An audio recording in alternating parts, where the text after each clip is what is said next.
All right, let me ask you a question here. What does fantasy football and dollar stores have in common? Think about it. It's easy. They're both full of people that don't want to overpay. Hit that like button, because I got a few wide receivers you should probably just leave on the shelf.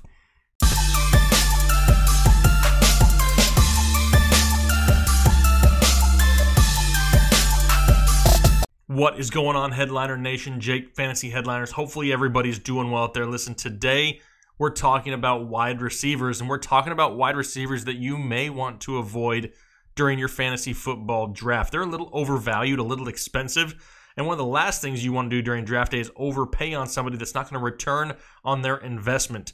Now, you can see a few names here on the right-hand side of your screen. That's who we're going to be talking about here in the next few minutes. Not going to waste a whole lot of your time, but before I get into this list, real quick, just a reminder for those who are new here to this channel, we will not tell you what to do with your fantasy football teams. A lot of people are going to go out there and act like they can see the future. That's not what we're about. We're here to supply perspective. We're trying to make those decisions that you have during draft day, during the season, a little bit easier. So if that's what you're looking for, consider subscribing to the channel. We'd love to have you over here. Then also, after this video is over, go check out our website. It's full of other information, articles, plus our draft guide is on sale. If you're looking for a little bit of help on draft day, we got you covered. It's up for sale there on our website, $19.99 until the season starts. So make sure you check that out. But without any further time spent, let's get into the names here of some wide receivers we need to avoid in 2019.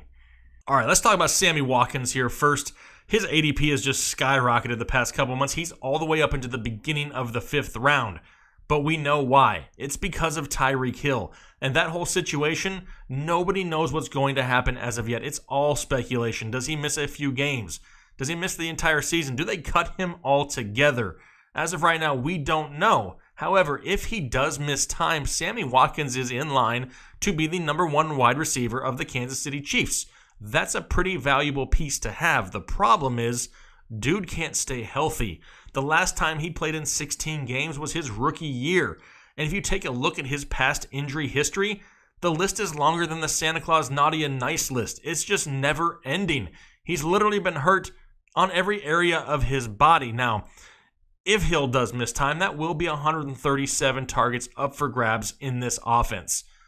But personally, I would rather pass on the injury-riddled Sammy Watkins and maybe look a little bit later at some of their other weapons. Demarcus Robinson, Mecole Hardman, they're going to both be in line for increased target share in this offense.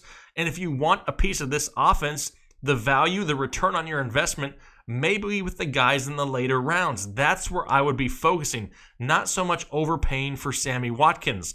Well, with all this being said, one thing that hasn't been mentioned a whole lot is the Kansas City Chiefs have the hardest strength of schedule this season for wide receivers.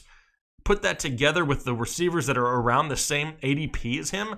Personally, I would rather have the likes of a Cooper Kupp, a Jarvis Landry, somebody like that at similar ADP before I risk it with the injury history and the potential lack of value of one Sammy Watkins.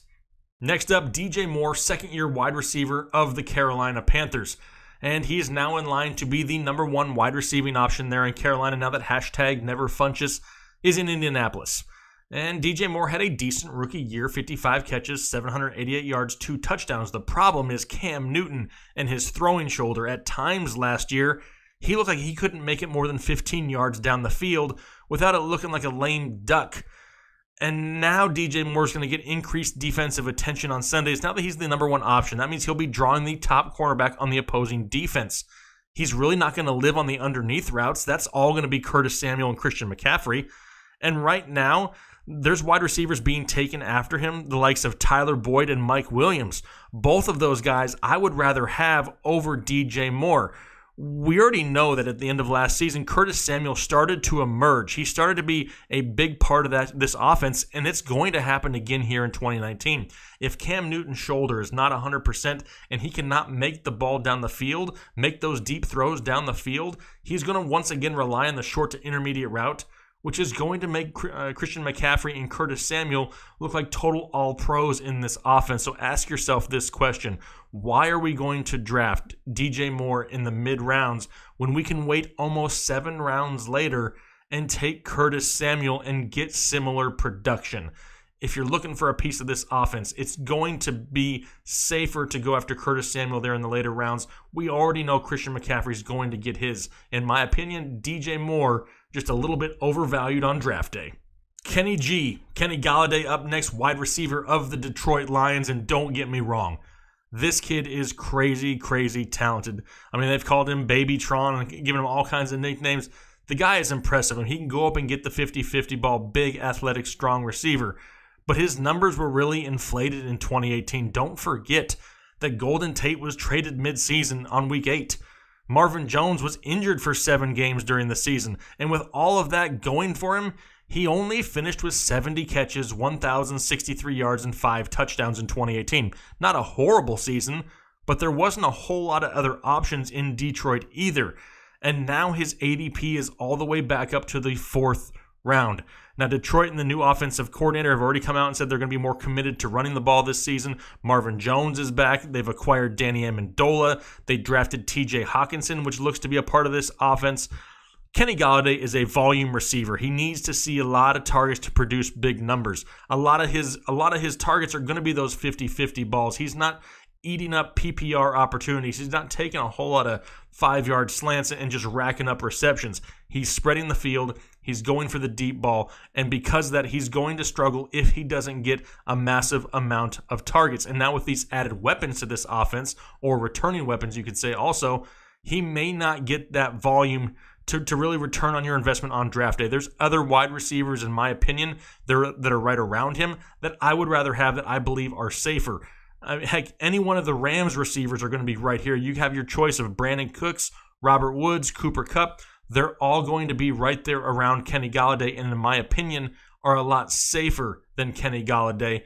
The talent is there, but there's too many red flags, and we're paying for last year's production, but we're forgetting that the reason that production was there is that there was no other option in Detroit. So don't forget about that on draft day, because Kenny Golladay may slightly disappoint in 2019.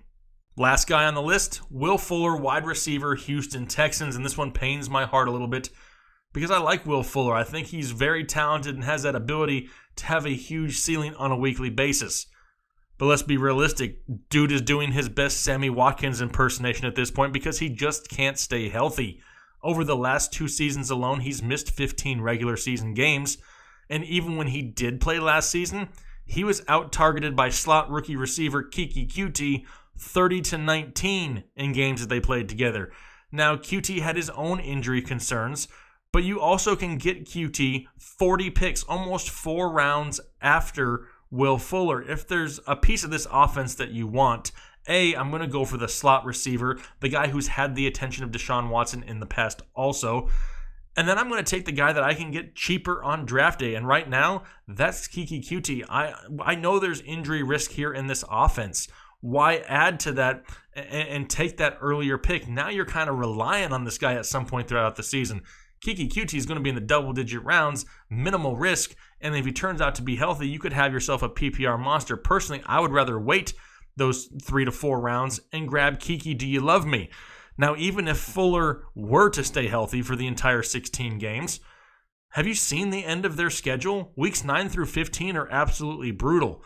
Jacksonville, Baltimore, Indianapolis, New England, Denver, Tennessee. Now, obviously, QT is going to have this same schedule, but give me the slot receiver in this situation. At least I know he may see a little bit more targets and won't be as touchdown dependent in PPR leagues. Now, I personally will pass on Will Fuller at his ADP. I would rather have the likes of Dante Pettis or Geronimo Allison, who are being picked after him.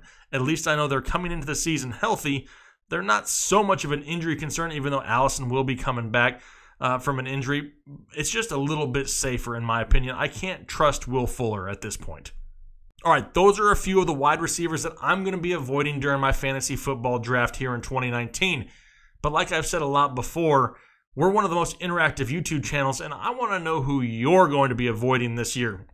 Who is a wide receiver out there that you will not draft no matter what. Throw it down below in the comment section. I would love to interact with you guys, get to know you guys a little bit better. Looking forward to the fantasy football season. The community continues to grow here. We're looking forward to it. We appreciate the support. Make sure you go over to the website, thefantasyheadliners.com. Check out the material over there. Get your draft guide pre-ordered. It'll be out shortly, and that's going to be an absolute game changer. That's going to help you dominate your fantasy football drafts. You'll have all the information you need right there at your fingertips. Looking forward to getting that out there to you guys. Hopefully you guys have a great rest of your week. We'll talk to you later.